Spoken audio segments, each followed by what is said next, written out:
Vážení poslucháči, vážení čitatelia internetového webu Precedent.sk a internetového právneho časopisu Precedent. Po prvom rozhovore s pánom docentom Martinom Takáčom z Fakulty matematiky, fyziky a informatiky Univerzity Komenského v Bratislave, ktorý bol uverejnený aj v druhom čísle našho internetového právneho časopisu, tu máme rozhovor číslo 2. Mojím respondentom dnes bude osoba, ktorej meno bude právnickej, ale aj akademickej obci zrejme už počas jej následovného predstavenia. V prvom rade je pedagógom, ešte povedané profesorom práva, konkrétne občianskeho práva. Pôsobil aj ako advokát, istý čas pôsobil aj ako sudca. Nielenže veľa publikuje, ale dokonca zastrešuje a dokonca je hlavným autorom tých najväčších komentárov a právnických učebníc, ktoré vôbec v Slovenskej republike vychádzajú. Je držiteľom množstva ocenení a rovnako ide ale najmä v tomto prípade a v prípade našho rozhovoru o osobu, ktorá bola predsedom rekodifikačnej komisie civilného procesu a zároveň aj predsedom komisie pre kodifikáciu nového občianskeho zákonníka a súkromného práva. Myslím, že už doteraz povedané úplne stačí, aby sme vedeli môjho respondenta identifikovať, ale okrem toho všetkého ide ešte aj o rektora Univerzity Komenského v Bratislave. Pán profesor, dobrý deň. Dobrý deň. Mňa veľmi teší, že ste súhlasili s týmto rozhovorom. A to nielen preto, že viem, že ste veľmi často zaneprázdnení a máte toho na plný práce viac ako dosť, ale aj preto, že si myslím, že sa bude na čo pýtať, a to aj na otázky, ktoré vám možno bežne až tak často nie sú kladené, a o to dúfam, že budú vaše odpovede zaujímavejšie. Áno, už teraz sa teším. No, mne tá prvá téma bude takou osobnejšou. Právnická obec vás pozná ako vyučujúceho, pedagóga, profesora, autora komentárov, akademická ako rektora. Ale aký je Marek Števček ako človek? Čo ho baví? Čo ho v živote naplňa? Čo robí, keď nevykonáva tú funkciu rektora a nerobí právo? Ďakujem veľmi pekne. Takúto otázku nedostávam často v podobných formátoch rozhovorov, takže som za ňu veľmi vďačný, aj keď neviem, či budem originálny pri tých odpovediach. No, aký som človek, by skôr mali hovoriť iní, moji spolupracovníci, spolupracovníčky. Ja môžem odpovedať na to, že čo ma baví a čo robím rád. Tak mňa vždy bavilo právo, takže vyplňa veľkú časť môjho času. A ak hovorím o nejakom voľnom čase, v poslednej dobe je to teda naozaj že skoro minimum, tak rád športujem. Mám 2 psov a 2 mačky. Veľmi rád čas trávim s priateľmi, ktorých mám, musím povedať, že aj z absolútne že neprávnických kruhov, a to je veľmi obohacujúce a povzbudzujúce. A potom, ako mňa baví učiť, ja veľmi rád učím. Častokrát mi to aj vyčítajú niektorí moji spolupracovníci, že by som mohol menej času venovať svojim študentom. Ja nesúhlasím, ja tú prácu skutočne mám rád. Čiže som rád, že ste povedali, že som v prvom rade pedagóg, lebo tak sa cítim, pedagóg a vedec. Popri tom funkcionár a popri tom sa snažím byť úplne normálny človek so všetkými plusmi a mínusmi ako každý iný. Neviem, či takáto odpoveď vás úplne uspokojila. Ale áno, teraz ma napadla otázka, že keď ste toto povedali, že už, lebo aj v rámci tej odpovede ste spomenuli množstvo činností, ktoré súvisia s výkonom tej vašej profesie. A tá je pomerne taká rozvetvená, aspoň z môjho pohľadu. Čo vás z nej baví najviac? A s tým súvisí aj to, že vlastne, čo vás motivovalo k tomu, aby ste sa rozhodli kandidovať a potom aj vykonávať funkciu rektora Univerzity Komenského. Pokiaľ ste naozaj dovtedy boli robení a boli ste aj úspešní v podstate v tom profesorstve toho práva ako takého. No, keby som mal povedať jednu vec, že čo ma baví najviac, tak asi práve to učenie a kontakt s mladými ľuďmi. Musím povedať, že mám fantastických študentov. Už je to samozrejme úplne iná generácia, ako sme boli my, ale je to veľmi obohacujúce. Majú veľmi zaujímavé, triezve názory, veľmi rád s nimi diskutujem. Čiže to je asi vec, ja si vyslovene chodím na hodiny oddychnúť od všetkých ostatných povinností, takže to je asi, keby som mal povedať jednu topku, tak to je toto. Potom ste sa pýtali na funkciu rektora. Človek má mať asi nejaké výzvy a ja ich mám rád. Bola to v podstate, ako veľa vecí v živote, tak to bola v podstate náhoda, že som sa vyskytol v istých kruhoch a potom sa to tak nejak ako udialo samo. Čím nechcem povedať, že som to nechcel, nemôžem skrývať, že človek musí mať nejakú ambíciu, keď do takej funkcie vstupuje. Samozrejme, že keby som vedel, čo všetko to obnáša a do čoho človek ide skôr, ako ten krok urobí, tak by som si to možno rozmyslel lepšie. No a tu vás preruším, takže by ste do toho nešli? Lebo... To som nepovedal. Povedal som, že jasné, že človek musí mať istú ambíciu a tá ambícia pre mňa bola meniť veci k lepšiemu, akokoľvek vzletne to znie. Tak presne to som chcel robiť a myslím, že sa mi to pomerne darí. Ale kým v tej funkcii nie ste, to platia si všeobecne, nie len o tejto funkcii, tak úplne nemôžete vedieť, čo všetko to obnáša. A sú to veci, ktoré samozrejme človeka aj ubíjajú, najmä keď ste taký akože slobodnejší duch, tak tá administratíva, reprezentatívne povinnosti sú niečo, čo vás prekvapí a samozrejme zaťaží a to penzum času vám samozrejme zníži a zmenší na úkor toho všetkého, čo by ste robili možno radšej, ale vždy musí prevážiť ten pocit zodpovednosti, že tak, keď už niečo človek robí, aspoň ja som taký, verím, že aj vy, aj naši poslucháči, že keď už niečo robím, tak sa snažím to robiť naozaj na 100% a dať do toho úplne všetko. A časovo to zvládate? Musím, nemám na výber. Veľmi často sa ma to pýtajú, ako sa to všetko dá zladiť. Musím dať veľký kredit svojim spolupracovníkom, ktorí sú okolo mňa, pretože bez nich by to človek naozaj nedal. Takže mám úžasný tým ľudí, na ktorých sa môžem spoľahnúť aj pri rekodifikácii, aj pri rektorovaní. Inými slovami, nie ste na to sám. To je to najzákladnejšie posolstvo.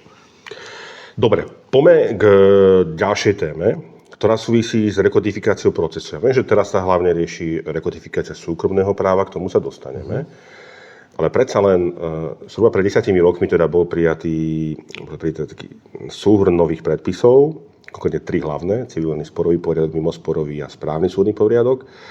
No sa to prijalo, súdy to nejako začali aplikovať, niekedy tam boli nejaké diskrepancie, ale v zásade sa to akoby ustálilo. Ale potom mám pocit, že je v zásade ticho. Že chýba ako keby nejaké zhodnotenie toho, že čo sa od tej rekodifikácie toho procesného práva očakávalo a naozaj ako sa to v praxi potom naplnilo. Aký je váš dojem z toho? Takto ticho niekedy môže byť aj prospešné. Ja si spomínam, keď sme prijímali tie procesné kódexy, tak nám veštili, že to skolabuje systém, a súdy to zablokuje a rok sa nič nepohne na súdoch a nič sa nestalo z toho. Súdy normálne fungujú ďalej, fungovali aj pred tými 10 rokmi, keď sme prijímali tú rekodifikáciu. Čiže nič zásadné z tých negatívnych scenárov sa nenaplnilo, čo samo o sebe je potešiteľné. A zhodnotenie, áno, ja viem, aj ma nahovárali niektorí kolegovia na to, aby sme urobili takú ako po 10 rokoch, takú akože urobme konferenciu. To sa tak robí teraz, že zhodnoťme, čo sa stalo, čo sa nestalo. Nemal som na to čas ja osobne, pretože sme riešili práve občiansky zákonník. 10 rokov od účinnosti sa zhodou okolností kryje s rekodifikáciou súkromného práva. Takže ja nemám pocit, že je ticho, pretože predsa sa aktívne publikuje, aktívne sa rozhoduje. Judikatúra sa nejakým smerom vyvíja, doktrína sa nejakým smerom vyvíja a to je presne to, čo sme chceli docieliť. Nemal som nikdy rád také prvoplánové, že ideme riešiť, aby súdy boli rýchlejšie. To nevyriešite rekodifikáciou procesných predpisov. A to nebol ani môj zámer, alebo náš zámer, pretože opätovne zdôrazňujem, že na tie veci som, chvála Pánu Bohu, nebol nikdy sám. Dobre, a teraz vás znovu preruším. Ten zámerom teda hlavným bolo pre vás osobne čo? Veľmi jednoduchá a zároveň zložitá vec. Pre mňa bolo zámerom urobiť takú úpravu civilného procesu, ktorá by bola absolútne kompatibilná s normálnou civilizovanou Európou. Zbaviť nás nánosov tej socialistickej doktríny civilného procesu.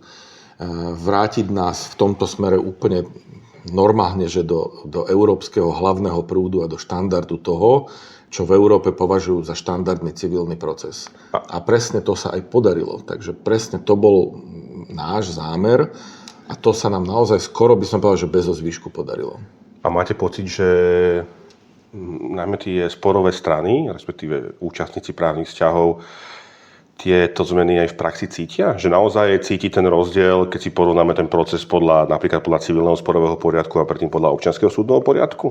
Alebo je to či to nie je len o tom, že áno, prijalo sa nejaké ustanovenie, ktoré na prvý pohľad dobre vyzerá, ale v praxi to až tak nejaké relevantné dopady nemá? To je skôr otázka na vás, na praktikov. Vy tiež asi dennodenne alebo skoro dennodenne pojednávate. Ja už úplne ako nie som dennodenne v tej naozaj že praxi advokátskej, ale viete veľmi dobre, že mám mnoho kolegov a priateľov advokátov, takže mám nejakú spätnú väzbu. A samozrejme, že je to úplne nie, že jednotné signály dostávam alebo jednotnú spätnú väzbu, ale myslím si, že mnoho z nich mi povedalo, že áno. Občas mi niektorí nadšene volajú, a to sa dialo skôr zo začiatku účinnosti tých kódexov, že predstav si, že mal som skvelého sudcu alebo sudkyňu, ktorý presne pochopil CSP a urobil to predbežné prejednanie sporu a vyslovil ten právny názor. Takže boli z toho akože aj nadšení, ale samozrejme, že boli aj opačné telefonáty, že no tak to si nezažil tohto sudcu, ktorý sa netajil tým, že CSP pomaly ešte ani nečítal. Zámerne preháňam, ale že tie spätné väzby boli rôznorodé, ale myslím si, že hlavne tam generácia už mojich študentov, ktorí nezažili OSP a už boli vychovávaní len v tej doktríne CSP, tak tá sa úplne akože naplno ešte neprejavila. To znamená, možno nedorástli vekovo do tých funkcií. A to bude skutočná, by som povedal, skúška časom. Lebo stále si myslím, že väčšina sudcov stále vie porovnať, ako to bolo za OSP, ako to bolo za CSP, rovnako advokáti a iné právnické profesie. Myslím si, že skutočná skúška nastane až ktorí tí budú decízormi, ktorí už nezažili OSP. Dobre. A tam ešte nie sme. A teraz keď sa spýtam, kedy tam podľa vás budeme? Že kedy nastane ten čas, že ako keby konečným spôsobom môžeme naozaj zhodnotiť, čo všetko sa z rekodifikácie procesného práva podarilo? Ja som nepovedal, že to nemôžeme hodnotiť a teraz ako 20 rokov dajme proste pokoj CSP a procesným kódexom. To som nikdy nepovedal. Treba to vyhodnocovať stále a priebežne. Aj zo strany súdov, aj zo strany advokátov, aj zo strany doktríny. A toto sa deje. To znamená, poukazuje sa aj na slabšie miesta tej rekodifikácie. Poukazuje sa aj na to, čo sa možno nepodarilo oproti tým zámerom, to je úplne v poriadku. Ja len hovorím, že skutočne si myslím, že to CSP a samozrejme aj ostatné procesné kódexy naplno docenia až ľudia, ktorí nebudú úplne schopní porovnávať s ničím iným, len s ostatnou normálnou Európou. A to možno ešte pár rokov potrvá, ale opakujem, to neznamená, že nemáme vyhodnocovať a aj kriticky vyhodnocovať to, čo sa podarilo, čo sa nepodarilo. Tá prvotná otázka smerovala k tomu, čo som ja považoval za prioritu tej rekodifikácie. A to si myslím, že sa podarilo. Rozdeliť spory, mimo spory, správny súdny poriadok, zasiali sme semienko naozaj toho správneho súdnictva, čo sa samozrejme, viete dobre, že etablovalo a funguje to. Tak myslím si, že toto sú veci, na ktoré môžeme byť s odstupom času hrdí.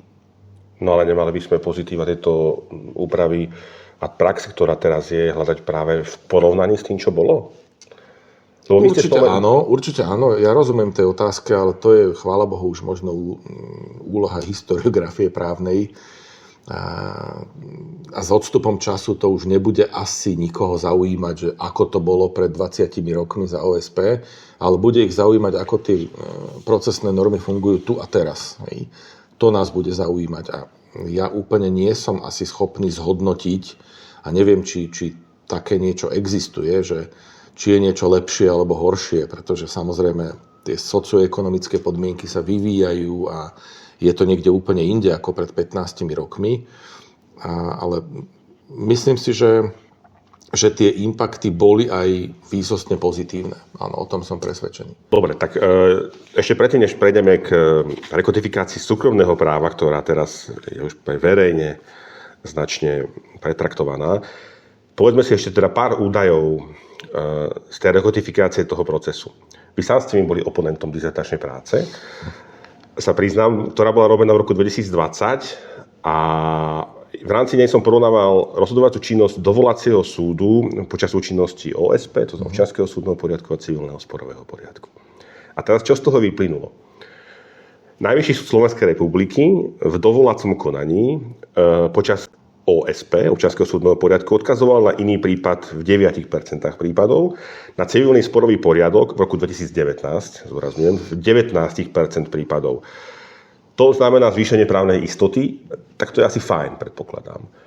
A čomu ale smerujem je to, že pri posúdení dovolaní počas účinnosti OSP išiel dovolací súd do merita veci, pretože mám danú prípustnosť dovolania v 22,5% prípadov. Pri civilnom sporovom poriadku ide do merita veci len v 15% prípadov.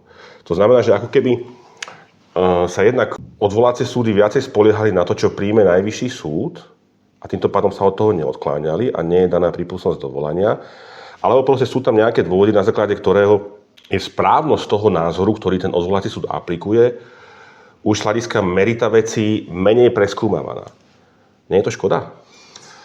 Jednak tú prácu si pamätám, pretože bola naozaj výborná, aj keď bola v mnohých miestach kritická, čiže ja s tým ako nemám nejaký zásadný problém. Toto je širšia otázka. Jeden z tých faktorov, alebo viacero z tých faktorov ste pomenovali v tej otázke, ale podľa mňa áno, nechcem sa tomu vyhnúť. Nie je to škoda.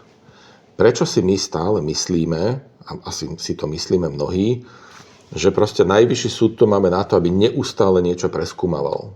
Akože rozhodli to 2 stupne súdnej sústavy. Prečo my máme stále zakorenené, že ešte musí rozhodnúť najvyšší súd v merite veci a potom ešte ideálne ústavný súd, potom ideálne ešte na európskej úrovni. To je presne to, že tá zmena myslenia, a naopak si myslím, že to celkom funguje z tých vašich štatistík, že ten najvyšší súd sa má naozaj zaoberať len veľmi kruciálnymi právnymi otázkami a nie byť tu pre sporové strany, ktoré budú chcieť neustále preskúmavať rozhodnutie, s ktorým nie sú spokojné. Čiže pre mňa je toto pozitívny signál naopak, že ak posilňujeme právnu istotu v tom zmysle, že musí mi v zásade stačiť, keď rozhodne prvá a druhá inštancia, tak to je podľa mňa áno v poriadku. Presne takto si myslím, že by to malo fungovať. Ja som tú otázku možno smeroval trošku inak. A to v tom smere, že aspoň ja mám ten pocit, že sudcovia na súdoch nižších inštancií, to znamená, že na prvej inštancii a odvolacom súde, častokrát aplikujú názor, ktorý bol v inej veci prejavený zo strany najvyššieho, respektíve ústavného súdu, bez toho, aby sa možno zamysleli nad tým, či aplikácia, ktorú navrhuje určitá strana sporu a ktorá je odlišnou od rozhodovacej činnosti najvyššieho a ústavného súdu, nie je vhodnejšou. A teraz ono to trošku súvisí totiž aj s tou rekodifikáciou tej hmoty, že keď sudcovia sú do určitej miery zvyknutí takto pracovať, pretože už majú nejakú mústru, podľa ktorej konajú, áno, je tam tá právna istota, tak aké to vlastne budú mať potom, čo sa príjme nový občiansky zákonník o takomto rozsahu, akom sa predpokladá, a kde tie šablóny proste nebudú.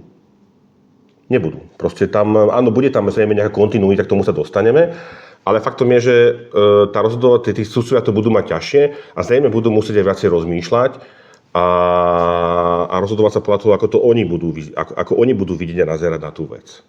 Ale toto vám nevyrieši asi žiadny právny predpis na svete, pretože vrátim sa k tomu CSP, tam predsa máte procesné nástroje, aby tá judikatúra neustrnula. Na to asi ako advokáti upozorňujete, že chcete, aby sa teda ten súd odklonil od judikatúry Najvyššieho súdu a musíte presvedčiť toho súdcu, že je ten váš prípad hodný toho odklonu. No len o tom hovorím. To si povedal, že ten nástroj na vašu obranu musí povedať na vašu obranu. Akože pôvodne civilný sporový poriadok bol navrhovaný napríklad aj s paragrafom 421 odsek 1 písmeno D CSP, ktorý prípustnosť dovolenia zakladal aj vtedy, ak mala byť dovolacím súdom už vyriešená právna otázka posúdená inak. To viem, že toto tam bolo, len z môjho pohľadu žiaľ pri prijatí civilného sporového poriadku zákonodárnym zborom to vypadlo. To znamená, že tie nástroje podľa môjho názoru ani nie, že nástroje, ale to skôr závisí to skôr od postoja toho odvolacieho sudcu, či bude mať odvahu ísť do toho, aby sa odklonil od tej rozhodovacej praxe. To znamená, že je to len nejaký subjektívny postoj, že či mám naozaj vôľu teraz povedať, že toto z môjho pohľadu mi mohlo byť riešené lepšie. Ja vám rozumiem. Tiež sa musím asi zastať mnohých odvolacích sudcov, že asi neuvažujú úplne tak, že chvála Bohu, že tu mám nejaké rozhodnutie a nemusím sa s tým viac zapodievať. Myslím si, že mnohí takto neuvažujú. Dúfam, že mnohí takto neuvažujú. Je to vždy to napätie medzi právnou istotou, to znamená, že áno, viem, že Najvyšší súd napríklad sa k tejto otázke stavia takto a istou mierou odvahy prekonať to, ale tiež viete veľmi dobre, že to nejde v úplne totožných prípadoch. Vy musíte poukázať na nejakú skutkovú alebo právnu odlišnosť, aby sa tá judikatúra prelomila. Toto nie je podľa mňa úplne o šablónach, tak ste, myslím, použili ten výraz som použil, hej. Že proste nemôžeme asi úplne výkon spravodlivosti vtesnať do nejakých šablón, to nejde. A áno, CSP, ako ste povedali, úplne nezodpovedáme za to my, ktorí sme boli pri jeho tvorbe, za to, čo nakoniec vyšlo z parlamentu. To je vždy proste otázka nejakého kompromisu a musíme s ním proste žiť. Tiež by som niektoré veci si predstavoval inak, ale to nie je o mojich predstavách. Napriek tomu si myslím, že ten problém, na ktorý poukazujete, ako je riešiteľný, alebo si myslím, že je dokonca ten stav pozitívny práve s ohľadom na stabilitu tej judikatúry a tú právnu istotu. Chápem, že v mnohých prípadoch, alebo v mnohých asi zo pár prípadoch sa snažíte, povedzme vy advokáti, to nejakým spôsobom prelomiť a nie ste úplne komfortní s tým, že sa to nedarí, ale myslím si, že to nie je úplne chyba toho CSP. Hej. Toto je asi náš odlišný uhol pohľadu, čo je úplne v poriadku. Ale v tom sa shodneme, že do veľkej miery tam podstatnú úlohu vždy bude hrať osoba toho sudcu. Určite, ale aj osoba toho advokáta, jeho erudície, to, akým spôsobom postaví to podanie, to všetko na to vplýva, úplne to beriem, áno. Je to súčasťou tej hry, ktorú voláme právo. Dobre. A teraz posledná otázka k tej rekotifikácii procesu. Vy ste to už spomenuli, že sa to celkom nedá hodnotiť, ale mne to nedá sa to spýtať. Okay. Je podľa vás rozhodovacia prax súdov dnes lepšia ako pred 10 rokmi? Máme dnes lepších advokátov a sudcov ako pred 10 rokmi? No, ako keby som na túto otázku odpovedal, že nie, tak asi sa môžem zbaliť a niekde odísť úplne. Lebo tomu musím veriť. Hej. Musím veriť, že máme lepších advokátov, že máme lepších sudcov, pretože prispievam aj ja, aj množstvo mojich kolegov a kolegyň proste k ich výchove, myslím už povedzme od právnických fakult. Takže bolo by veľmi smutné, keby som povedal, že si nemyslím, že ten vývoj ide pozitívnym smerom a že naozaj máme lepších, kvalifikovanejších a fundovanejších ľudí, než povedzme bolo, keď sme študovali my. Čím nechcem dehonestovať nikoho, ani našu generáciu, to určite nie. Ale ten progres ja napríklad vidím, hej, na tých študentoch, na mladých ľuďoch, stále chodím prednášať aj koncipientom, som v kontakte aj so sudcami. Ako neviem na túto otázku odpovedať inak, že áno, myslím si, že to právne prostredie sme v mnohom skultivovali. Nehovorím o spoločenskom prostredí, hovorím stále o tom právnom prostredí, o čom svedčí, ja neviem, aj kvalita možno publikačných výstupov. Aj my sa musíme učiť, ako my pedagógovia, úplne inak nazerať na to právo cez rôzne otázky z scientometrie, čo sem už úplne nepatrí. Čiže áno, my sa musíme zlepšovať a vidím ten progres, takže áno, moja odpoveď musí byť jednoznačne áno. Dobre, prejdeme k novému občianskému zákonníku a síce k rekotifikácii súkromného práva. Najprv si pripomeňme, vy ste teda predsedom komisie pre kodifikáciu nového občianskeho zákonníka súkromného práva, tak sa to presne volá, myslím. Teraz, odkedy sa sústavne pripravuje nový občiansky zákonník? No, môžem začať takou veselou príhodou. Nech sa páči, kľudne. Ja som mal prvú prednášku z občianskeho práva s profesorom Lazarom. Myslím, že bol rok 97 alebo 98. A A pán profesor Lazar na prvej prednáške nám povedal, že my už na štátnice budeme mať nový občiansky zákonník, ktorý sa píše. To je koľko rokov? No, pomaly 30. Pomaly 30. No a stále ho nemáme. Čiže ono, tie úvahy o rekodifikácii začali ešte niekedy v 80. rokoch toho zákona zo 64. A v podstate odvtedy kontinuálne rekodifikujeme. Ja to hovorím zámerne pre jednu vec, pretože sa nám vyčíta teraz, že akási prílišná rýchlosť, že strašne kvaltujeme na to, tak s obľubou hovorím, že či 35 rokov je tak málo, lebo tie diskusie trvajú 35 rokov. Ale teraz vás preruším, pretože toto do určitej miery som pocitil aj ja sám, keď som sa pustil do čítania toho nového občianskeho zákonníka, pretože to samotné znenie bolo uverejnené alebo zverejnené 11. septembra 2025. No, nie celkom, musím vás poopraviť. My sme po častiach to zverejňovali už niekedy od júna. Čo znamená, boli zverejnené jednotlivé časti, áno, celý materiál ako komplexne bol troška s tým odstupom, ale prakticky od júna sa to zverejňovalo. A na dôvažok ešte jednu vec poviem. Úprava záväzkov, keďže už vtedy som mal tú česť byť predsedom komisie, to bola tá reforma z 2018. za pani ministerky Žitňanskej. Tak v podstate veľmi značnú časť úpravy záväzkov sme mali hotovú od roku 2018, o ktorej sa viedla diskusia. Dokonca bolo také neformálne MPK, keď si pamätáte. Aj sa vyhodnocovali tie pripomienky, akorát to nikdy neprešlo teda do nejakej fázy legislatívneho procesu z mnohých dôvodov, ku ktorým sa nechcem vrácať. Čiže nie je to celkom tak, že to je najpodstatnejšia myšlienka, že nič sme tu nemali, bol tu čistý stôl a zrazu spadol občiansky zákonník s 2000 paragrafmi. No to tak proste nie je. Veď tie diskusie sa vedú proste odjak živa, čo si pamätám ja aj vy určite, že proste ideme rekodifikovať. A bolo toľko už tých komisí, pokusov, návrhov. A ešte dodám jednu vec, my sme sa snažili vychádzať aj zo všetkých návrhov, ktoré boli zverejnené doteraz. Mnohé veci tam boli upravené dobre, čiže mnohé sme prebrali. Čiže mne troška vadí ten narratív, že ako keby teraz blesk z jasného neba, nikdy sme nechyrovali o nejakom občianskom zákonníku a teraz nám dávate 2136 či koľko paragrafov a nie je to proste tak. Čiže rekodifikujeme naozaj v tejto republike 35 rokov a ja neviem, prečo sú ľudia takí prekvapení, že konečne sa to dostalo do nejakej fázy, kedy proste je to, nazvem to tak, že na spadnutie. Hej? Veď to by, ako všetky komisie doteraz k tomu smerovali a myslím si, že každý normálny civilista, zapálený pre vec, sa musí tešiť z toho, že konečne sa to podarilo. No, dobre, nehovorím, že sa to podarí dotiahnuť do úplného konca, ale že je to najďalej, ako to mohlo byť.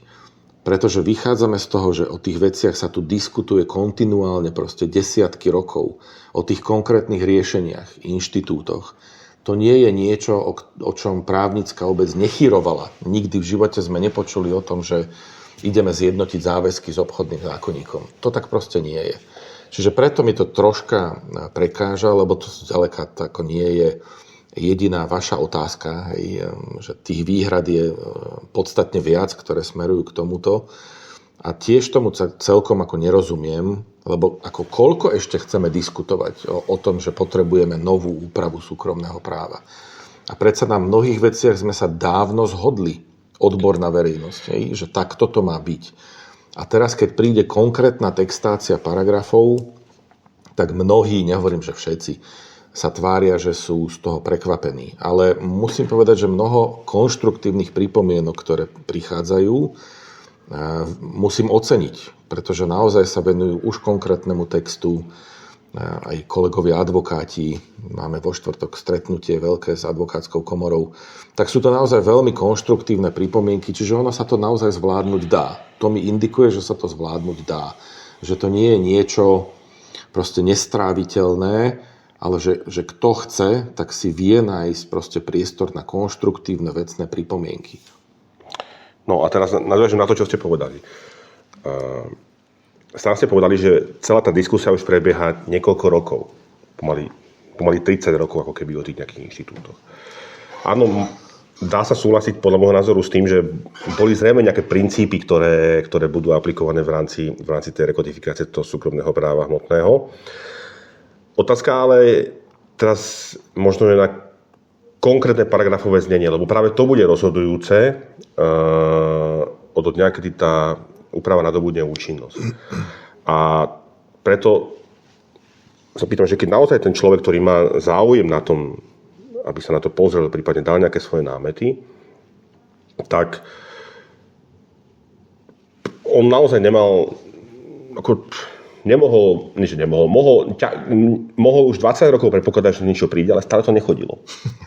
Až zrazu teraz to proste prišlo a faktom naozaj je, že aj keby som pripustil, dobre, že bolo to zverejnené po častiach v júni, ale ja teraz sám viem na sebe, že to sa proste popri advokátskej praxi, keď sa chce človek oboznámiť s tým predpisom a dať aj pripomienky, napríklad aj za seba, tak sa to jednoducho celé zvládnuť nedá. Môj vlastný prípad je taký, že som si vybral určité časti, ktoré som si myslel, že ja robím v praxi najviac, sú zaujímavé aj z hľadiska možno takého celospoločenského. A tie sme aj na stránke Precedent.sk, sa snažili nejakým spôsobom pripomienkovať. Viem, že nejakí členovia rekodifikačnej komisie sa ozvali a snažia sa prípadne to posúdiť, že či to zohľadňa, nezohľadňa. Ale proste jednoducho nie je možné, nie je reálne, aby popri súčasnej práci, ktorú napríklad advokátskej praxi, ktorú ja mám podľa môjho názoru, tak má každý jeden advokát, sa s tým predpisom oboznámil tak, aby vo fáze do ukončenia MPK mohol tie relevantné pripomienky vzniesť. A teraz rozumiem aj vám, ale predsa len nemohla byť tá doba dlhšia ako do 1.12.2025? To je politické rozhodnutie, ako keď sa ministerstvo rozhodne, že predĺži tú lehotu, tak ju proste predĺži. Dve veci chcem povedať. Prvá, rešpektujme prosím vás nejakú politickú realitu. Ak to chceme naozaj stihnúť, tak sa to proste nedá nastaviť inak, pretože proste nikto vám takýto ťažiskový predpis nepríjme neskôr ako rok pred voľbami, ktoré sú naplánované. Proste to je politická realita. Už si to prosím normálne priznajme a uvedomme si to, že áno, aj toto proste zohráva istú úlohu, pretože potom by to bol ďalší z rady návrhov, ktorý proste sa neprijal a takto proste budeme ad nauseam robiť návrhy občianskeho zákonníka, ktoré proste prídu do nejakej fázy a potom sa povie, to už nestihneme a už uvidíme, čo bude po voľbách. Tento argument musím akceptovať, pretože naozaj vyzerá dôvodne. No, ja z toho nie som nadšený, že to tak je, aby to nebolo ako takto brané. Mňa to štve a hnevá, hoci musím povedať, že ja teda som bol prvýkrát menovaný za predsedu komisie v roku 2015, čiže prežil som tých ministrov spravodlivosti zopár, ale viete... A teraz sa skočím do toho, že nebol to problém? V čom? Z hľadiska tvorby toho predpisu, že vždy to zastrešovala na poste ministra iná osoba. Samozrejme, že to bol problém, pretože tí ministri, viete, že niektorí sa nezdržali príliš dlho, niektorí tam boli proste dlhšie, kratšie, a každý mal nejakú predstavu, vychádzal z nejakého politického prostredia, chcel akcentovať iné veci. Jasné, že toto problém je, ale myslím si, že konečne sa podarilo docieliť jednu zásadnú vec. A tu, či sa to niekomu páči alebo nepáči, nie je to v zásade jedno, ale musím pochváliť vedenie Ministerstva spravodlivosti, že povedali, spravte si odbornú robotu. My vám do toho zasahovať nebudeme. Ako to pripravíte, tak to proste bude. A tak to skutočne aj bolo. To znamená, že dali nám voľnú ruku, neboli tam žiadne nejaké zásadné politické zadania, že toto musíš, toto nesmieš. Nechali proste pracovať ľudí, ktorí chceli pracovať, ktorí tomu rozumejú. Ale úplne si neviem predstaviť zase, že by sme to posunuli ešte do ďalšieho volebného obdobia, lebo možno pravdepodobne, ja neviem, príde nový minister alebo ministerka a zase bude mať troška iné predstavy. Čiže preto hovorím, prosím vás, zamyslíme sa, že či to chceme, alebo to nechceme. Robil to proste tým ľudí, ktorým ťažko môžete vytknúť, že nie sú odborníci. Robilo sa to na základoch, o ktorých sa tu diskutuje skutočne, že 10 ročia. Tak prosím vás, už to dokončíme. To je môj základný message, že skúsme sa zamyslieť nad tým, že teraz budem parafrázovať jedného kolegu, myslím, že to Juraj Ďarfáš hovorí, že už keby sme neurobili nič iné, len zjednotili tie záväzky v občana a obchod, tak už tá rekodifikácia stála za to. A to sme urobili a plus sme urobili x ďalších vecí, ktoré si myslím, že posunú tú právnu prax a v konečnom dôsledku aj túto spoločnosť niekde ďaleko inde, ako je teraz. Stojí nám to za možno tých pár týždňov a mesiacov nepohodlia, že na úkor svojej advokátskej praxe a svojej rodiny po nociach budete čítať občiansky zákonník. A ešte jednu vec som chcel, lebo tá otázka bola výborná. Netvárme sa, prosím, že všetci rozumieme všetkému. Mňa ste nikdy v živote nepočuli povedať, že som expert na občianske právo, lebo nie som. Mám tiež svoje proste veci, ktorým sa venujem a nerozumiem úplne do detailov všetkému, čo upravuje súkromné právo. To proste nejde. Čiže je prirodzené, že vy si vyberiete veci, ktoré vás zaujímajú a spoľahnete sa na to, že existujú kolegovia, ktorí sa venujú a špecializujú niečomu inému a spripomienkujú ten návrh oveľa podrobnejšie a lepšie ako možno vy, ktorí sa nie že nerozumiete, to som nechcel tak povedať, ale povedzme, že niekto robí viac vecné právo. Rozumiem. No tak samozrejme, že sa prirodzene sústredí na tú úpravu vecných práv a nerobí úplne, povedzme, rodinu, vymyslím si teraz, No tak jasné, že sa spoľahne, že ten, kto robí tú rodinu, tak to spripomienkuje proste lepšie, lebo má väčšie skúsenosti a tak ďalej a tak podobne. Čiže netvárme sa, že teraz od vás, pán doktor, chceme, aby ste prečítali celý občiansky zákonník a spripomienkovali ho. Chceme, aby ho prečítalo čo najviac ľudí, ktorí majú relevantné pripomienky. Tých ľudí si vážime, inštitúcie, ktoré pripomienkujú, si vážime a budeme sa každou tou proste pripomienkou veľmi seriózne zaoberať. Tak, ako sa zaoberáme priebežne tými pripomienkami. Ja sa ešte vrátim vy ste povedali, že pripravovali to odborníci, to nespochybňujem, lebo počet ma zaujíma, že som si pozrel zoznam tej komisie pre kodifikáciu a je tam cca 30 ľudí, to sedí. Tí ľudia, ktorí tam sú, tak tí vlastne, minimálne v tej finálnej fáze boli tí, ktorí vlastne kvázi zodpovedajú za to, čo vyšlo. Áno, samozrejme, to sedí. Dobre, a teraz možno trošku to porovnajme späť. Dá sa v niečom porovnať tá rekodifikácia procesu a hmoty? Lebo ja som si myslel, aby som povedal taký svoj postoj, že v zásade v tom nebude až tak rozdiel, ale potom, čo som sa začal oboznamovať s tým občianskym zákonníkom, prvý môj taký pocit, to som aj vlastne kolegom povedal, že to je masaker. Že naozaj oproti civilnému sporovému poriadku, napríklad, ktorý som si prečítal, keď bol ešte navrhovaný, čo bol vlastne tenký zošit, je toto naozaj, že Biblia. Tak preto aj z hľadiska tej tvorby ma to zaujíma, že dá sa to porovnať práca na tom a na tom? Alebo je to v zásade to isté, len je to väčší rozsah? Asi sa to porovnať dá. A zároveň nedá. Rozumiem, kam smeruje vaša otázka. Proces bol skôr o naozaj, že profesionalite, pretože to bol predpis pre profesionálov, ktorí aplikujú právo. A poviem to tak, že úplne laická verejnosť nemala nejaký extrémny záujem na úprave toho, či to bude dovolanie nastavené tak alebo onak. To sa naozaj škriepili, povedzme, sudcovia s advokátmi. Rekodifikácia občianskeho zákonníka je o hodnotách, ktoré táto spoločnosť vyznáva, ale na ktorých sa úplne asi nevie zhodnúť. Zhodneme sa na tom, že spoločnosť sa úplne nevie zhodnúť. Tomu sa ešte dostaneme. Na hodnotách.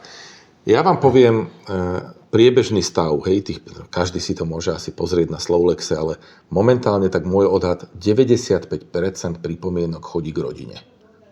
K ničomu inému. 95% zatiaľ pripomienok chodí k úprave rodinného práva. Mnoho, by som povedal, a čím si to vysvetľujete? Až hystérie bolo spôsobených niektorými inštitútmi, ktoré sú nepochopené.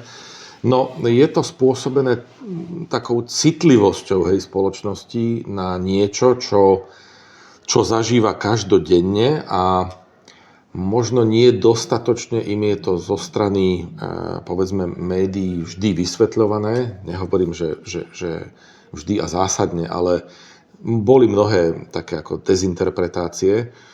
Tak proste ľudia sa prirodzene zaujímajú o to, čo je ich každodennou súčasťou. Čiže vysvetľujem si to práve tým, že úplne bežnému človeku asi ťažko budete vysvetľovať, že sme zmenili koncepciu premlčania. Hej. Tak toho až tak úplne zaujímať nebude. Ale keď mu hovoríte o tom, že sa dočíta v novinách, že existujú nejaké zrýchlené rozvody, no tak to zbystrí každý, hej, pozornosť. Tak, alebo napríklad pri dedení. Ono sa to zaujímavé dáva do takého jedného balíčka, že tá rodina s niektorými prvkami dedenia, lebo tak ako dobre súvisí to, tak ešte samozrejme veľa pripomienok chodí k tomu dedeniu, lebo to zaujíma naozaj, že úplne každého a raz v živote minimálne sa s tým stretne každý. S premlčaním sa asi úplne každý nemusí stretnúť a už vôbec nie s civilným sporovým poriadkom.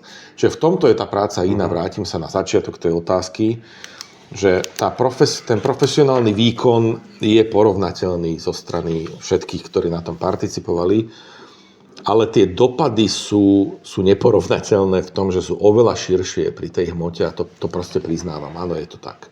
Ešte jedna čiastková otázka. Predtým, ako prejdeme k samotnému tomu zneniu, na ktorú by som rád od vás počul názor. A to je otázka participácie sudcov pri tvorbe právnej úpravy. V prípade procesu napríklad sa stalo, že viem, že v rekodifikačnej komisii boli aj nejakí sudcovia z Najvyššieho súdu. Prijal sa nejaký predpis, ktorý aj oni pripomienkovali. A zrazu prešiel rok a pol bác, zákaz kumulácie dôvodov prípustnosti dovolania. Ocito z toho predpisu nevyplývalo. Tak nestranná osobu môže napadnúť, že tak na čo tam potom tí sudcovia sú, keď to tam nedajú a potom si to vykladajú v rámci tej aplikácie spôsobom, ktorý z toho nevyplýva. A možno druhá taká otázka, že neviem, či na to budete vedieť povedať, ale nehrozí podobné prekvapenie aj pri aplikácii hlavne tých princípov, ktoré by mali z rekodifikácie súkromného práva vyplynúť? No, tá prvotná otázka asi smeruje k účasti sudcov na tvorbe legislatívy. Mnohí to odmietajú, že teda sudcovia by mali byť naopak tí, ktorí aplikujú a trojdelenie moci a všetko ostatné. Ja sa na to takto nedívam. Ja si myslím, že sudcovia majú čo hovoriť aj do tvorby právnych predpisov, pretože kto iný pozná, povedzme, praktické aplikačné problémy, napríklad v tom procese lepšie ako tí sudcovia, ale aj advokáti. Lebo to isté môžete povedať o advokátoch. Tak advokát si v úvodzovkách napíše predpis tak, aby napríklad vyhovovali jemu, no tak toto nie je. Ale advokát nie je súčasť súdnej moci. Nie, no dobre. Ale tá výhrada môže byť asi prudko podobná. Hej. Ste advokát a napríklad napíšete niečo do komentára, hej, k nejakému predpisu a potom príde klient, ktorému ale vyhovuje niečo iné, ako ste napísali v tom komentári. Tak zákon o advokácii vám hovorí nejaké povinnosti, ktoré máte a teraz čo s tým doktrinálnym názorom, ktorý ste vyslovili v tom komentári. Čiže to by sme sa ďaleko nedostali, nechcem to rozoberať hlbšie, ale to by sme sa asi ďaleko nedostali, keby sme všetkých takto vylúčovali. Myslím si, že sudcovia majú čo hovoriť aj do tvorby predpisov, povedzme, procesného a hmotného práva. Určite, že áno.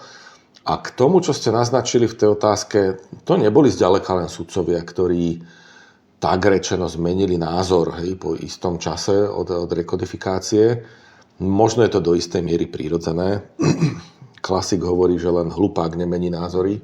Možno proste sa človek nejako odborne vyvinul a nemusel sa úplne s tým stotožniť. Jedna vec. Druhá vec, každá takáto obrovská rekodifikácia je istou mierou kompromisu.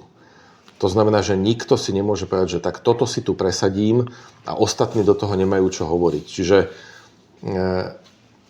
tým chcem povedať, že konkrétna právna úprava je vždy výsledkom proste spolurozhodovania viacerých ľudí a ani ja nemôžem povedať, že som úplne stotožnený so všetkým, čo je napísané aj v návrhu občianskeho zákonníka, ale takto sa proste tvorí právny predpis takéhoto rangu. Čiže asi sa nedá povedať, že konkrétny sudca presadzoval toto a potom po istom čase začal presadzovať niečo iné v aplikačnej praxi. To asi úplne neplatí. Čiže zhrnuté a počiarknuté. Myslím si, že sudcovia nie je na škodu, keď sú súčasťou takýchto komisí pre novelizáciu alebo tvorbu nových právnych predpisov. A nie je nikde napísané, že o istý čas môže sa prax vyvinúť aj inak, ako bol pôvodný zámysel tých, ktorí tvorili ten predpis. Ja vždy citujem Olivera Wendella Holmesa, bývalého predsedu amerického najvyššieho súdu, ktorý povedal takú krásnu vetu, že zákony sú vždy len predpoveďou toho, ako budú rozhodovať súdy. Je jedno, kto ten zákon tvoril, písal, vy úplne neviete docieliť alebo predpovedať, že ako sa bude aplikovať o 10 rokov, ale podľa mňa presne takto to má byť, že tá prax si s tým predpisom, to inak anticipujem nejakú vašu otázku, myslím, v písomnej príprave ste mi písali, prax si vždy poradí s aplikáciou toho predpisu. A nemusí tá aplikácia sa vyvinúť rovnako, ako si mysleli tvorcovia pri tvorbe toho predpisu. Ale takto je to úplne v poriadku. To je prirodzené, hej, to súhlasím. Dobre, poďme teraz priamo k novému občianskému zákonníku. Ja som počul jeden podcast váš, ktorý ste na inom médiu poskytli, alebo zhovárali sa. A mám z toho pocit, že z toho, čo odznelo z vašich úst, je, že sú tam nejaké dva princípy, ktoré ste sa snažili do toho občianskeho zákonníka dať. Prvým je sloboda jednotlivca a druhým kontinuita s tým dobrým, čo je teraz. Je to tak, že sú to naozaj tie princípy, tieto dva, ktoré akože hrajú hlavnú úlohu? A ak, tak podľa vás, čo je ten hlavný princíp naozaj toho nového občianskeho zákonníka, ktorý ste tam chceli dať a ktorý tam má byť? Áno, aj ste mi písali, aby som neuhol z tej otázky. Presne tak. Že musím si vybrať jeden. Takto. K tej prvej časti. Áno, sú to princípy, ktoré ja považujem za také akože nosné pri tvorbe toho. Inak samozrejme set tých základných princípov súkromného práva je proste ďaleko širší, aj ten zákon ich obsahuje.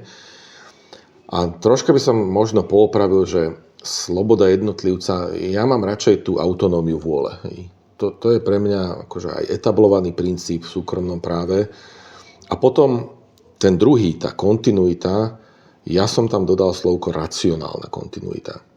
To znamená, že áno, nadviazať na to dobré, alebo to, čo nevyvoláva nejaké úplne že rozpaky.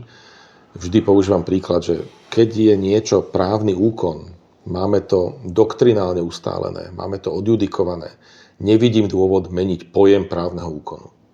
To, čo je dôležité, je zmeniť koncept preferencie absolútnej neplatnosti, ktorý máme v súčasnom súkromnom práve a ktorý je absolútne že zlý. Tak toto byť nemá. Čiže nech sa pokojne právny úkon volá naďalej právny úkon. Ale robme všetko preto, aby sa preferovala vôľa tých konajúcich strán a udržali sme platnosť toho úkonu. Preto hovorím, že je to racionálna kontinuita. A teraz... A nevyplýva to, čo ste povedali už teraz z právnych názorov Ústavného súdu?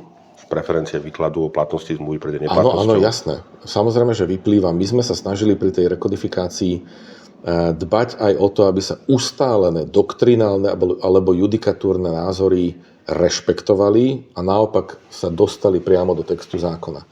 Lebo niekedy je to naozaj ťažkopádne. Pred chvíľou sme diskutovali, že judikatúra sa dá zmeniť. Tak preto sme tieto zásadné proste také ideové trendy dali aj priamo do textu zákona. Ale nechcem vám uhnúť z tej otázky. Ste povedali, že mám si vybrať jeden. Že ktorý je pre mňa nosný. Jednoznačne proste autonómia vôle. Je pre mňa nosným princípom súkromného práva. Ja som vychovaný na Immanuelovi Kantovi a celej tej doktríne okolo toho. Takže áno, pre mňa je nosným princípom autonómia vôle. Je to taká ariadnina niť, ktorá ide celým tým bludiskom nového občianskeho zákonníka a to je jednotiaci princíp a celú komisiu a jednotlivé kolegyne a kolegov som sa snažil motivovať k tomu, aby toto bol ten základný spoločný menovateľ, ktorý je v tom návrhu. A teraz sa nám to paradoxne často aj vyčíta, napríklad pri tom dedičskom práve a aj pri tom rodinnom práve. Ale ak je niečo proste nosným princípom, tak musí mať proste reflexiu v tom zákone v mnohých iných inštitútoch. A to sme sa snažili docieliť. Dobre, prejdeme konkrétne k určitým konkrétnym veciam, ktoré som si ja vyabstrahoval. Stačia naozaj stručné reakcie. Teraz k tým skutočnostiam alebo k tej úprave, ktorú spomeniem. Prvá.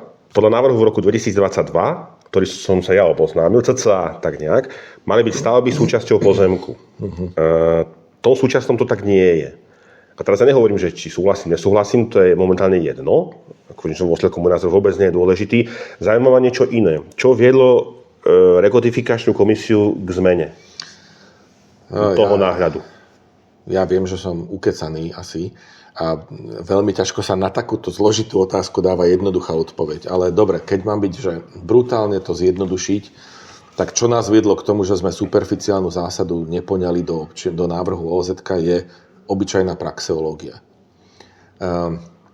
Praxeológia v tom, že tie vzťahy, najmä v pozemkovom práve, sú proste také, aké sú na Slovensku. A zaviesť do tohto celého marazmu niečo, čo zásadne zmení proste paradigmu, by podľa nás spôsobilo absolútny kolaps. Predovšetkým praktický kolaps. Keby ste to chceli hĺbšie zdôvodniť, tak ono sa to často hovorí, že prečo sme sa nevrátili k superficiálnej zásade. No my sme ju nikdy nemali. S výnimkou pár rokov Bachovho absolutizmu v 19. storočí. Viete veľmi dobre, že potom zasadala Judex Kuriálna konferencia po rakúsko-uhorskom vyrovnaní a zrovna superficiálnu zásadu sme z ABGB proste neprebrali do uhorského práva. Čiže keď robili Česi občiansky zákonník nový pod vedením profesora Eliáša, tak oni sa vrátili do roku, teda spred rok 1950, lebo sa mali k čomu vracať a pozrite si, aké sú prechodné ustanovenia k tomuto v novom českom občianskom zákonníku. Sú na desiatky a desiatky rokov. Aké by museli byť tie prechodiaky na Slovensku? Keby ste proste zásadne zmenili niečo, čo tu nikdy nefungovalo. Nikdy to tu nebolo. Tak proste tie dôvody boli vyslovene praxeologické. Nijaké iné. Rozumiem tomu, že doktrinálne proste zostaneme endemitom v rámci Európy, že mne by sa veľmi páčilo a som zástanca superficiálnej zásady, ale tie dopady, ktoré by to vyvolalo pri tej cost-benefits analýze nám vyšlo proste, že by boli absolútne neprimerané tomu, aby sme zachovali doktrinálnu čistotu. Dobre, ďakujem. Druhá otázka.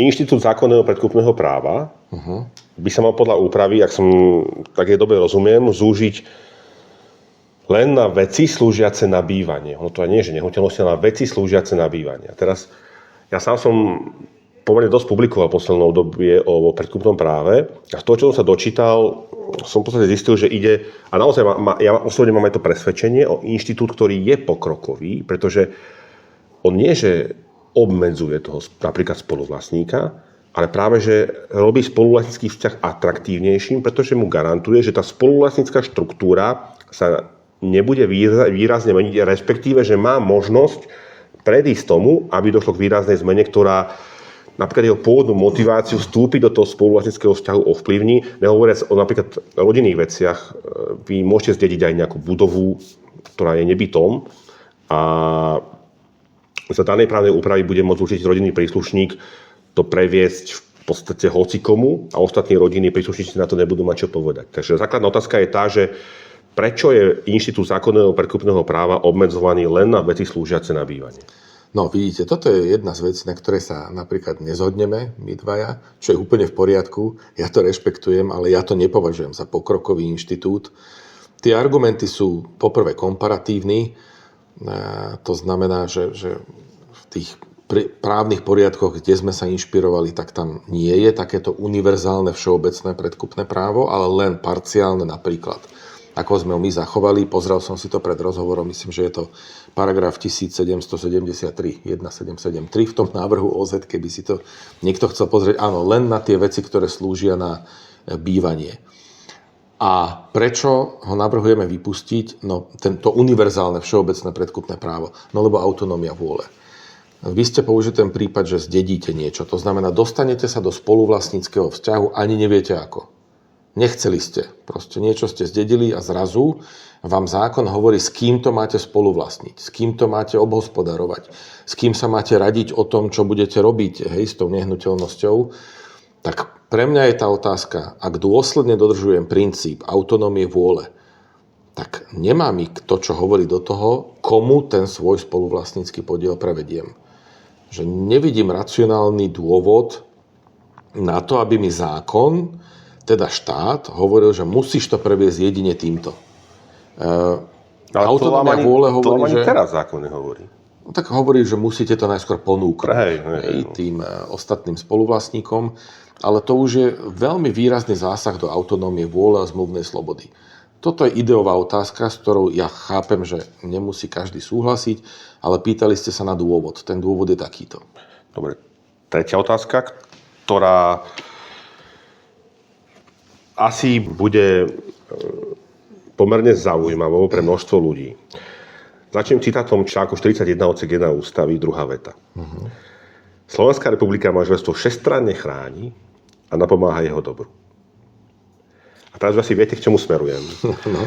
A síce možnosť rozvodu aj v prípade, pokiaľ tam sú v tom manželstve maloleté deti, len na základe dohody rodičov, bez toho, aby súd do samotnej tej otázky toho rozvodu nejakým spôsobom ingeroval.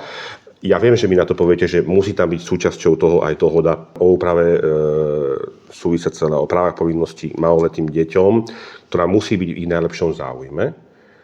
Hoci na to ale niekto môže povedať, že už samotný rozvod je pre dieťaťa niečím, čo v podstate nemusí byť v jeho záujme, respektíve pokiaľ stráca, minimálne čo stráca to dieťa, môžem povedať, že som čítal jeden rozhovor, je, že stráca nádej. A to je taká, ako keby taká otázka z pohľadu tých detí. Potom máme ten článok 41 odsek 1 ústavy. Tak sa spýtam, je naozaj takáto úprava v prospech detí a rodiny? Je naozaj správne, aby aj v takýchto situáciách mala priorita tá autonómia tej vôle? A dokonca môžeme povedať, že nie je takáto úprava dokonca v rozpore s článkom 41 odsek 1 ústavy, druhá veta, ktorú som povedal na začiatku.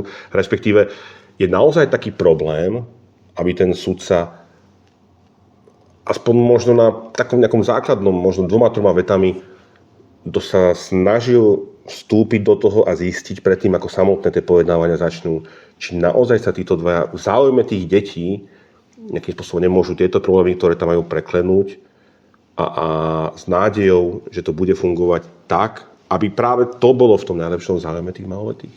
No ja ďakujem za tú otázku. To svedčí o množstve proste nepochopení toho, čo je tam vlastne napísané. Dobre. Áno, súhlasím s tým, že aj samotný rozvod nemusí byť vždy v súlade so záujmami, najlepším záujmom dieťaťa. To sú presne tie otázky, ktoré sme napríklad diskutovali včera, neviem, kedy ten rozhovor bude uverejnený, ale včera sme boli prednášať rodinoprávnym sudcom spolu s kolegyňami, ktoré tvorili časť rodinné právo.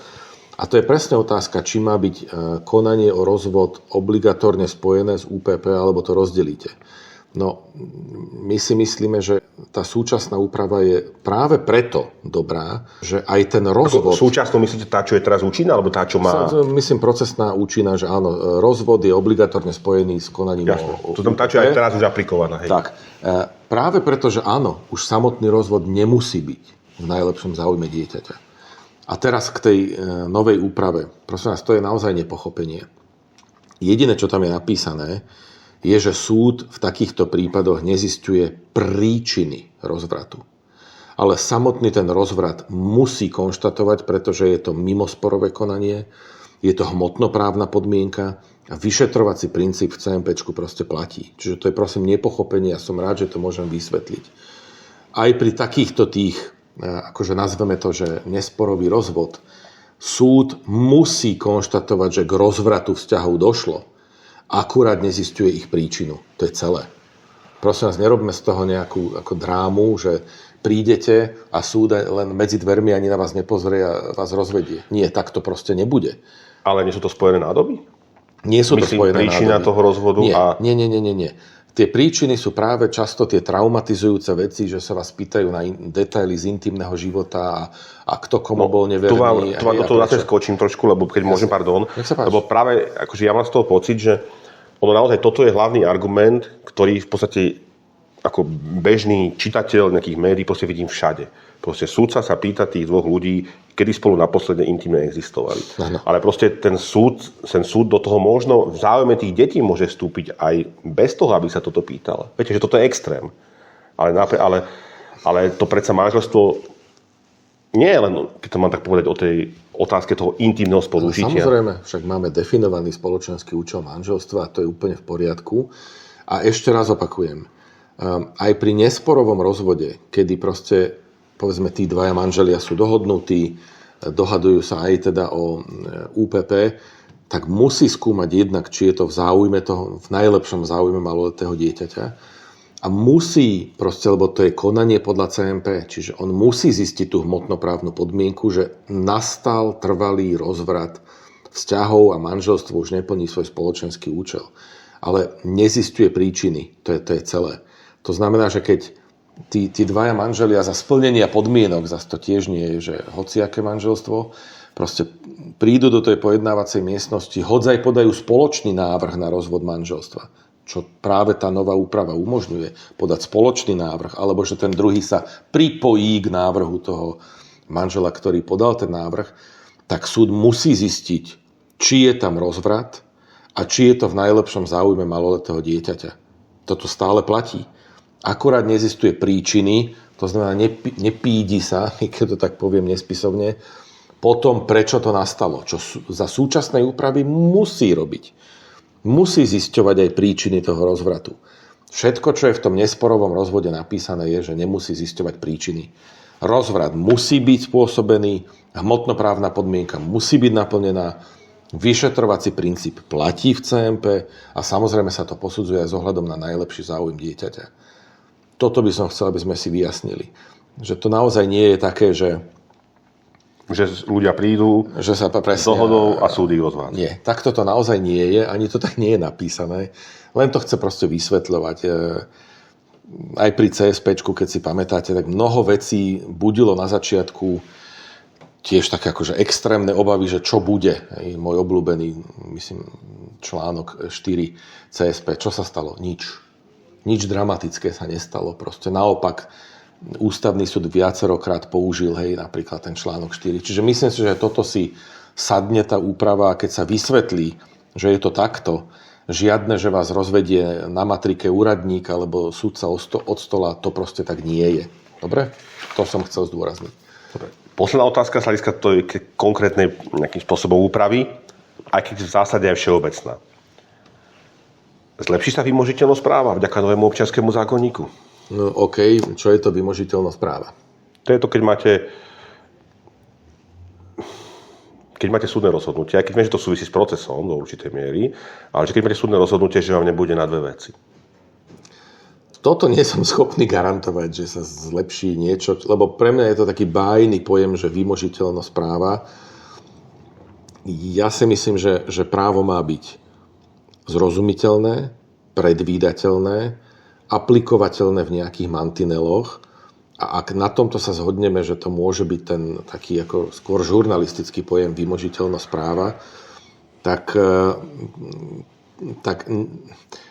nevidím dôvod, prečo by občiansky zákonník, ten nový, myslím, teda ten návrh, mal zhoršiť to postavenie.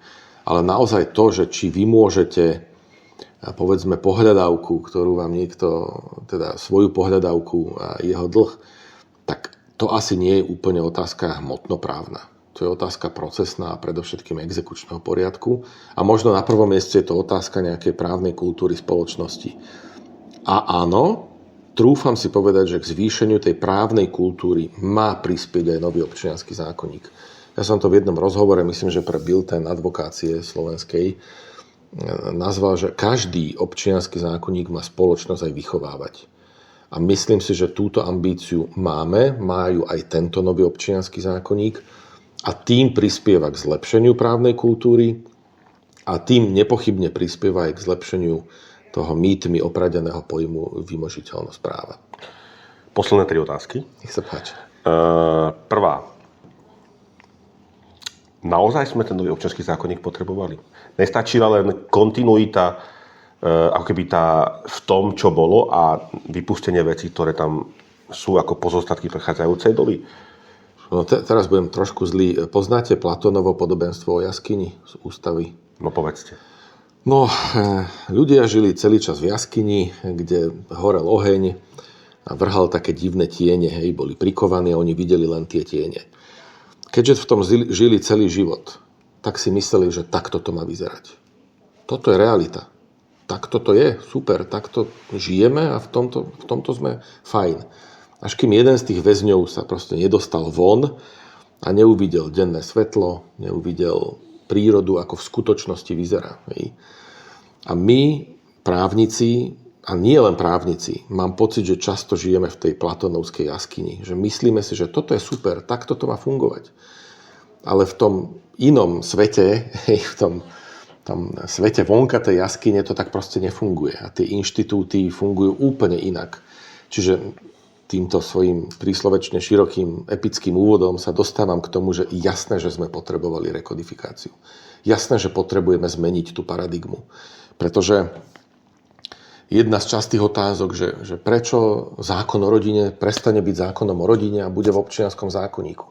No lebo tak to má byť. Hej. Proste takto to má byť. Je to tak všade v normálnej Európe. A zákon o rodine sme prijali v 49. ako súčasť víťazstva komunistickej revolúcie. Teraz na do toho vstúpi. Možno, že aj napriek tomu, že predsa len v tej rodine musí byť tá autonómia vôle toho jednotlivca obmedzená v záujme tých maloletých detí? Na tom sa zhodneme. Najlepší záujem dieťaťa je prvýkrát napísaný v základných princípoch súkromného práva. A keď ešte môžem doplniť, že lebo napríklad právo, pokazujem, že zákon upravujúci postavenie obchodných spoločností bude mimo. Áno, jasné. No tak ako logicky, môže sa logicky potom nedopýtať, že prečo potom nemôže byť mimo aj rodinnoprávna úprava? No pretože väčšina tých korporátnych úprav je mimo občianskeho zákonníka z pragmatických dôvodov, ale vo drvivej väčšine prípadov proste je rodinné právo súčasťou práva súkromného a teda kódexu súkromného práva, pretože je to otázka statusu fyzickej osoby. To znamená, že jasné, že to má byť upravené v občianskom zákonníku. Som o tom hlboko presvedčený z komparatívneho hľadiska, z ideovo-hodnotového, neviem akého hľadiska. Včera jedna pani sudkyňa práve na tom stretnutí rodinnoprávnych sudcov povedala krásnu vec a neprivlastňujem si tú myšlienku, len ju teda parafrázujem. Že pre ňu je to, že bude rodinné právo súčasťou občianskeho zákonníka, tak pre ňu je to povýšenie rodinného práva na absolútny piedestal záujmu spoločnosti. Aj toto je prípustný uhol pohľadu. Mne sa veľmi páči a odtedy, rozumiem od včera, to rád budem používať ako príklad. Predposledná otázka. Keď niekto má dobrú vôľu v tom smere, že vidí napríklad v tej úprave niečo, čo by sa ešte dalo zmeniť, komu môže napísať a áno, to kedy? Mimo toho základného MPK, ktoré končí 1.12.2025. Áno, predbežne tak. Uvidíme, či to tak bude naozaj. Hovorím, to je politická otázka. Keď niekto chce, môže napísať e-mail. Myslím, že na stránke Ministerstva spravodlivosti je priamo mail rekodifikácia a na ten môže napísať ktokoľvek, akýkoľvek podnet, budeme radi a budeme sa ním zaoberať. Čiže áno, jasné, samozrejme. A posledná, keď sa to príjme, nebudete sa nudiť? Čo budete robiť vlastne po skončení? Prejde proces, prejde hmota. Neviem ešte, či môžete, ja neviem, ako to teraz naozaj toto neviem, že ako je to s možným kandidovaním za rektora Univerzity Komenského, či tam je nejaké obmedzenie, alebo nie je. Zákon už obmedzenie vypustil, že už sa dá kandidovať aj tretíkrát. Čo s tým voľným časom? Tým sa nezaoberám zatiaľ. No, ja si to vlastne ani neviem predstaviť. Hej, že už sme zrekodifikovali všetko, teda keď sme v tom bode, myslím, hej, že to bude prijaté. Tak ja naozaj neviem, nikdy som sa nezamýšľal nad tým, čo budem robiť, keď toto skončím a čo ďalšie si začnem. Ono vždy niečo príde. A mne úplne bude stačiť, keď sa budem venovať svojim študentom, keď si budem písať, keď sa budem rozprávať o tom, ako nový občiansky zákonník ovplyvnil životy ľudí. Ja sa na to obdobie celkom teším. Takže nemám obavy, že by to nebolo zaujímavé. Mojím hostom bol pán profesor Marek Štejoček, rektor Univerzity Komenského a ja mu veľmi pekne ďakujem za tento rozhovor. Ja ďakujem za veľmi príjemný rozhovor aj za to, že sa o tú tému zaujímate. A možno si tak spoločne skúsme držať palce, aby ten občiansky zákonník tentokrát vyšiel. Ďakujem ešte raz. Ďakujem pekne.